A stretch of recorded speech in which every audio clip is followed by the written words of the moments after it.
hano ngeze uriya muzaya yambere ugeze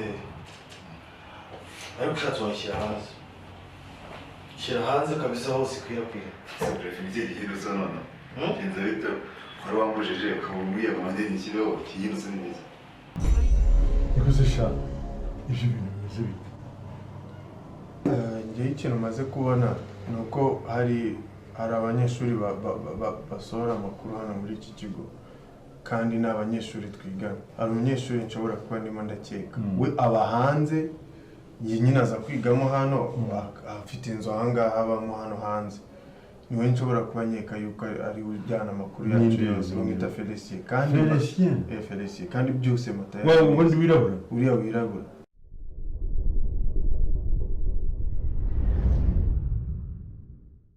ngaho nanjye sindabasha kwisuganya ku buryo nabasha gutunga umugore kandi ikindi kisumbuyeho ni inyagufungwa sibyo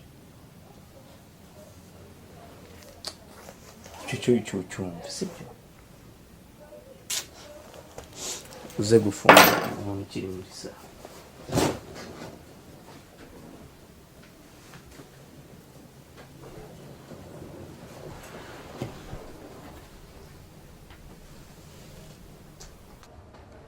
Niki kibazo? Ibintu byandi cyane Natasha nyine kumenya ibyo ari byo pensobanurira. Mukuru ndabona wa Natasha Ibintu muri biraho hagati ni biki binsobanurira mu busobanuro buhagije. Nta kibazo kibiri. Hanyuma umbaza. Ndabona usanze ndi kwiga sibyo? Tuzafata undi mwanya bigusobanurira niba hari ibintu ushaka kumenya birenze sibyo? Ariko binabyitaho cyane n'ibindi by'udupapuro n'ubundi kari mu bisanzwe ko bimeze ariko wiba bo wadisubira muri normal life nabiswe naje nagurisha ahubwo ndabona utameze neza twagera muri kantine gufata akantu kumera neza tugende ariko nzabikubwira nakubwira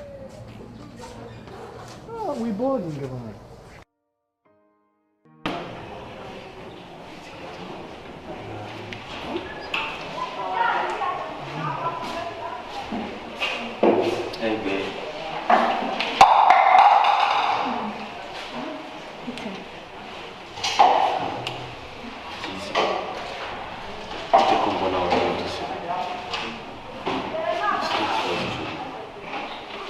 Ego Alex narahindutse ntabwo nyiri ijoro wabo wundi uzi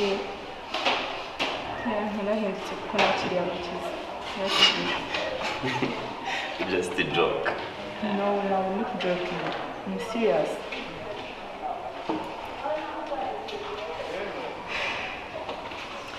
narahindutse Alex ntabwo nyiri ijoro wabo wundi uzi ndajya mu bigusobanurira nongere mbigusobanurire kugira ngo ubyemere neza sibyo cyo nifuza ko dutandukana nyine ukamvira mu buzima kuko ibyo twakoranye urabizi ibyo twacanye murabizi gusa byose ndashaka ko bihagararira aha ngaha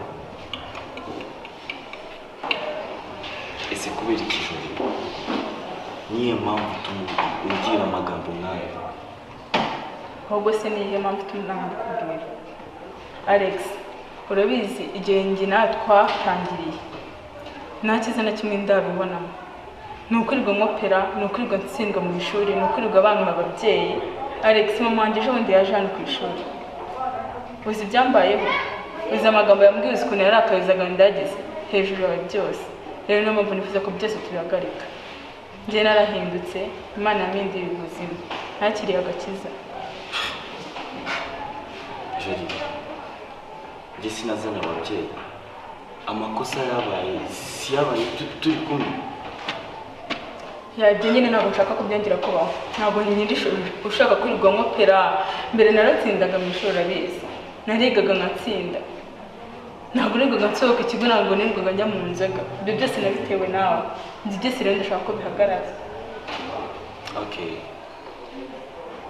ni byiza kwakira agakiza sibyo ariko sinibaza ko agakiza kawe gatuma umbabaza umutima Jolie sinibaza ko agakiza kawe katuma njye umva kure Alex, ndambiwe amagambo yo kumva hirya no hino bamvuga ngo njye nagutwaye swara. Subira kwa swara. Subirayo rwose sinyigukeneye. Ndashaka ko byose bihagarara aho ngaho. Ahubwo mugiriye inama. Nayoboka inzira y'agakiza. Imana guhindura amateka. Ureke biriya biri kunywa, ureke biriya byose birigwamo. Kuko Imana niyo itanga ubwenge, niyo ihindura amateka y'umuntu. Agahinduka undi muntu mushya. ako gakiza uri kuvuga natwe turakazi sibyo, ariko sinibaza ko agakiza uri kuvuga katuma wibagirwa ibyiza n'umunezero twangize mu buzima. Ni bingahe nakoze kubera wowe?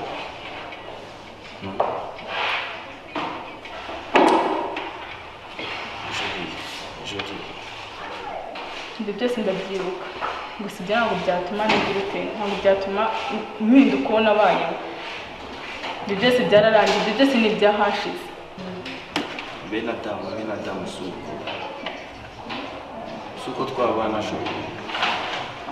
Alex, nibutse ko ibyo wampaye byose ari byo nigukeneye. Akira mbere ibyo ngifite aha ngaha. Akira byose mbigusubize.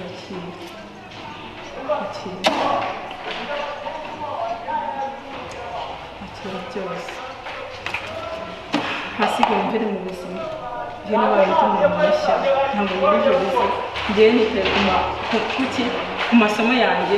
Nitaye gusenga. Buriya buzima ntabwo bikeneye kuvamo. Bigirayo ntabwo bigirayo.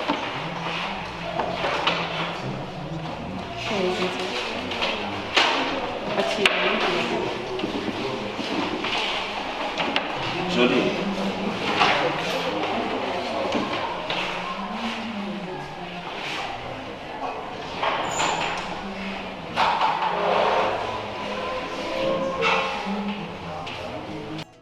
Kwibuka ibyahabereye biroroha kuko igihe gishize kuri twe bisa nko guhumbya gato cyane, aho umuntu yumvaga akuze bihagije, imikuku igaragara nk'inzira iharuye neza cyane. Gusa ntibibuza abagenda nabi gusitara cyangwa kugira urugendo rutari ruhire. Bamwe mu bari inshuti zacu za hafi basigaye ari amateka, bisa nk'inzira twaharuye kera ariko twumva twakongera kugendamo. MATAYO High School, urugendo ruracyakomeza.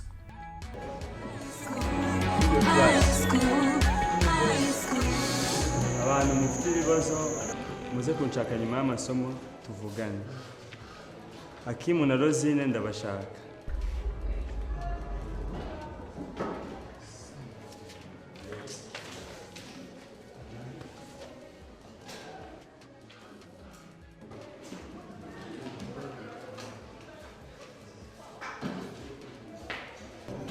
Mujye kwa prefet de discipline ndabashaka. Wakoze iki? Menya ibibazo by'impapuro mwagiranye. Ikibazo kibazo nta kibazo kiri hano pe. Nta kibazo gihari. Okay. Numbwire ko rero wandwara kwa. urupapuro. Jewe. Kuki ariwe bahamagaye? Jise ufite icyo kibazo nawe. Aki. Ni izina ry'Imana nsanga rero wandwara urupapuro. Uvuga gaki. Ndagira ngo biburangira nganda. Kuki rero bahamagaye nsanga ari wowe? Ntago ari jewe. Ntabwo bizi nagakiza impamvu tugende batubwira n'abandi.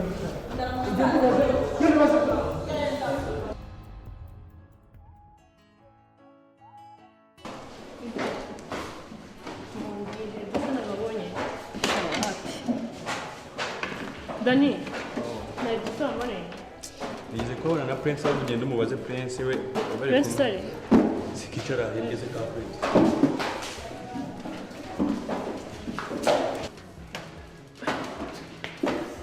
Hey. Yo, what? Naidrisa wandusha. Chachi nigga chino. I really don't know it. Jindu murebere nko muri toy cyangwa muri basketball. Sinda man ramu jama ntabwo wapfa kumenya ahantu aba. Ahubwo numubona mubwire ngo I love you.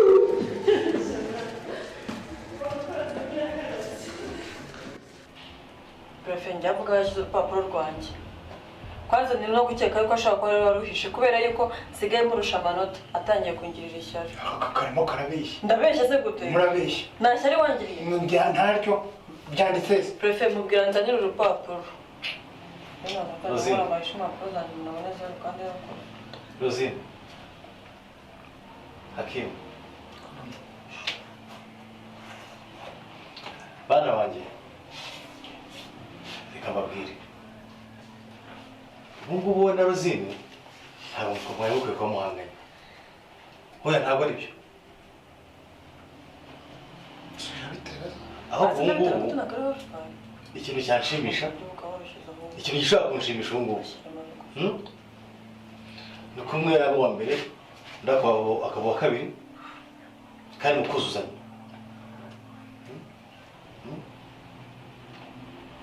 murumva Rosie oya impapuro ntabwo ari zo ngombwa Rosie none se mbatari ngombwa ngiye bamaye 0 kandi narakoze Bo, Rosie, ndasaba uriya mwarimu ni mu kihe kizamini?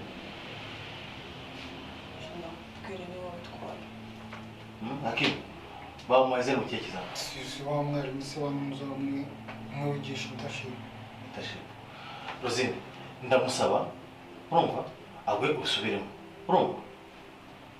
Humura nta kibazo nta mpamvu yo guhangana abana banjye urumva mukundane muri bamwe urumva kandi muba abagabo urumva unyuzwe nta kibazo nzanyurwa uko nagikoze humura rwose mwana wanjye sibyo Hakim uretse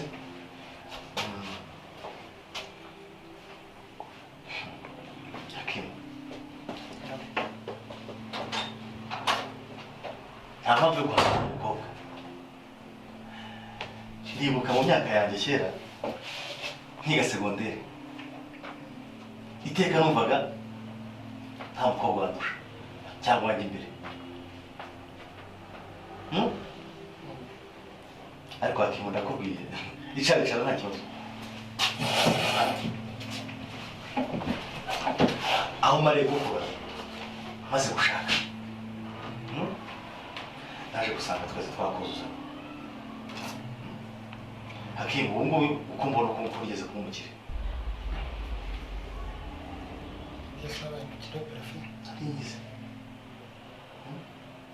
ariko nyine nza kugira ibibazo by'ubuzima nza kugerekera nayo ifite umugore nayo ifite n'umwana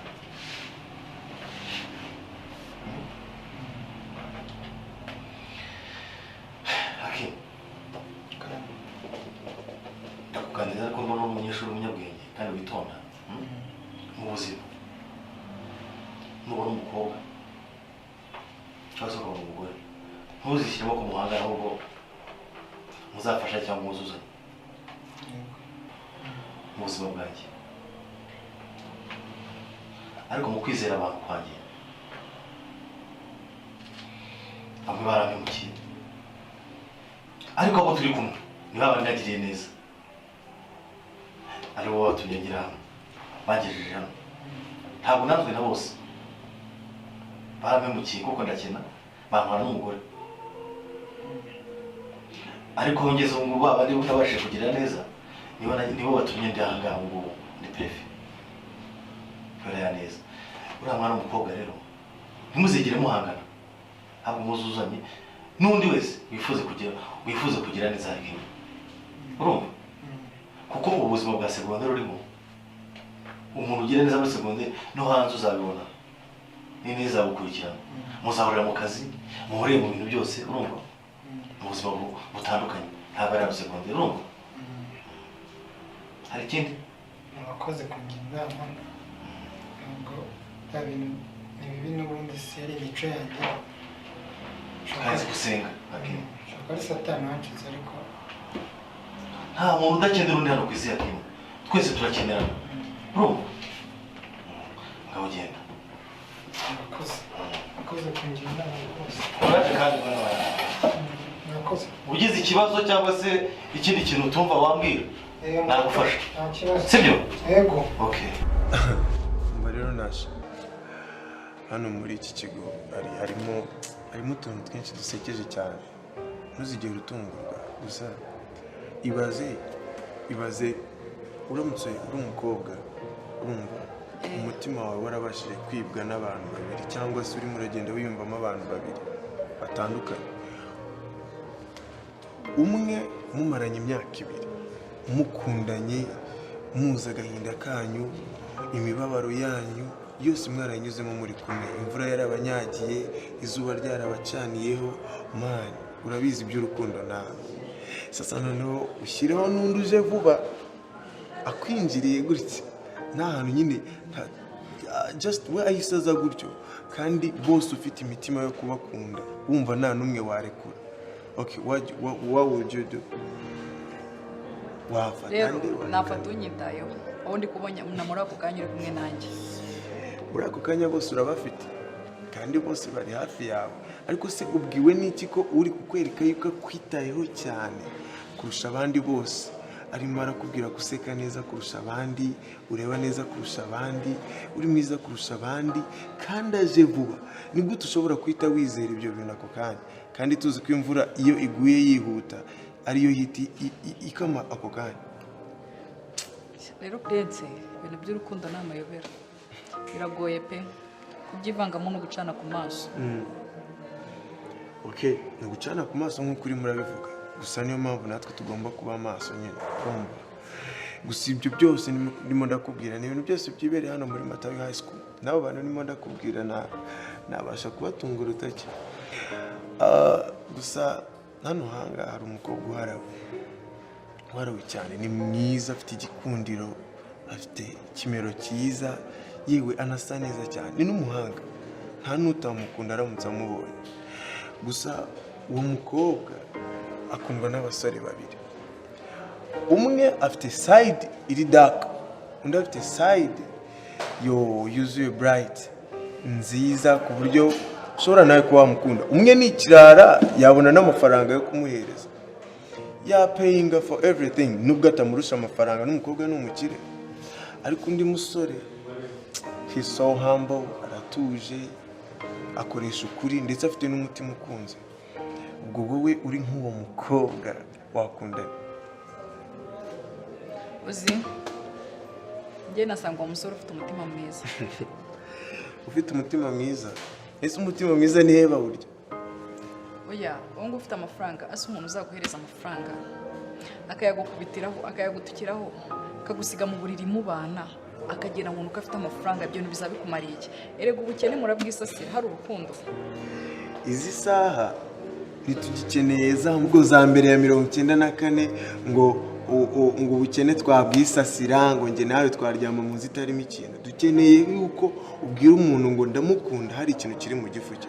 Ntabwo uzajya kumubwira ngo uri mwiza just amagambo ntibakiyarya. Igihe turimo legisi yateye imbere. Okay, gusa nyine izo zose ni inkuru zirimo hano muri MATAYO High School. Nge abo bantu n'abantu mba nabasha kukwereka gutya ngo uyu ndamuzi n'uyu ndamuzi n'uyu ndamuzi. Gusa nawe uzajya ugenda ubyibonera. Sasa noneho indi renzi iyo ngewe ngiye kukuga. Ngewe inkuru mba nzifite. Gusa iyo ngiye kukubwira isanga filime. Si wumva yo niyo sawa. Umugabo abayeho mu buryo bumubabaje, yabayeho mu buryo bumuteye sinzi uburyo nabyumva, uburyo mbese yabayeho mu buzima bumutera ikintu ku mutima we, hahandi yumva ko ashaka kubona amafaranga, yumva ashaka ko agomba gukira. Ubuzima bwe bwose yari arimo bwaramubabaje ku buryo nta gihe yigeze abona cyo kubasha guseka igihe kirekire nk'uko twebwe duseka cyangwa uko bwa data baseka. Ni umugabo uhora mu ipantaro imwe, ishati ntizijya zipfa guhinduka. Ubuzima bwe ye nawe arimo arabutekereza, babona busa nkaho buri kukayikuka, barimo baratitira umuntu gafite afite umusonga. Ni ukuvuga ngo ikintu kiri kuri icyo kiko ntigishobora gutinda. Umugabo akora igishoboka cyose kugira ngo surviving. Umugabo akora igishoboka cyose kugira ngo atere imbere. Afite intimba ku mutima, gusa bose nta muntu ushobora kumubona mu maso. Arashonje, ameze nk'intare iri mu ishyamba ifite umujinya. Ashonje kwicara nibura bwarimwe ku ntebe y'ubwami ngo nawe yitwe kibamba. Afitiye umujinya umuntu wese witwa umukire.